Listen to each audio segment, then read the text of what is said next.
Why do you keep doing the thing you know is destroying you? Why do you always return to the same place, the same substance, the same behavior, even after swearing never again? The truth is disturbing. Your addiction isn't about the drug, the drink, or the vice itself. It's about something far deeper, something Carl Jung discovered when he dove into the human psyche that forever changed how we understand the despair of dependency. Jung revealed a dark secret.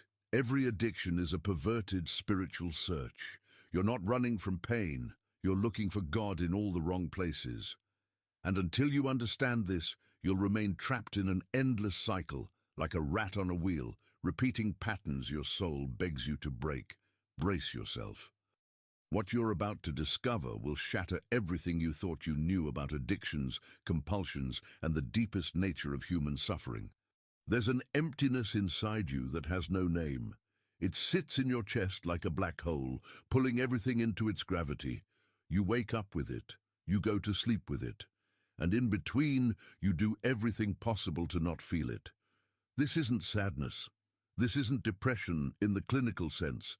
This is something far more primal, more ancient.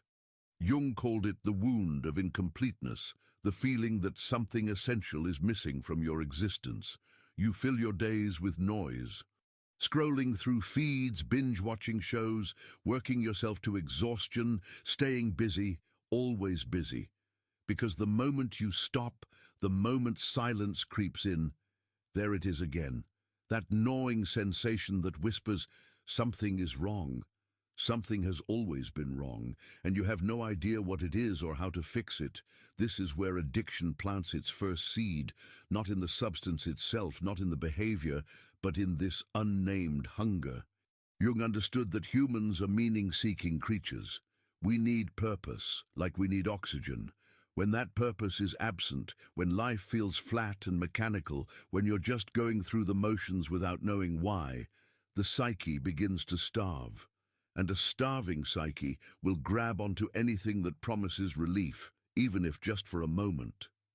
Think about your first encounter with your addiction. Maybe it was alcohol that made you feel warm and connected at a party. Maybe it was a drug that dissolved your anxiety and made the world softer.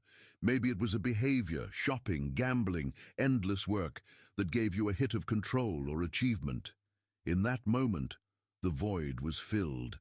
Temporarily, artificially, but filled nonetheless. Jung would say you weren't seeking pleasure, you were seeking wholeness. The problem is, wholeness cannot come from outside. It cannot be bought, consumed, injected, or scrolled through. True wholeness is an inside job, a painful process of facing everything you've been running from. But nobody tells you this. Society tells you happiness is one purchase away, one drink away, one more achievement away. So you keep reaching outward, trying to solve an internal crisis with external solutions. The void grows wider with every failed attempt.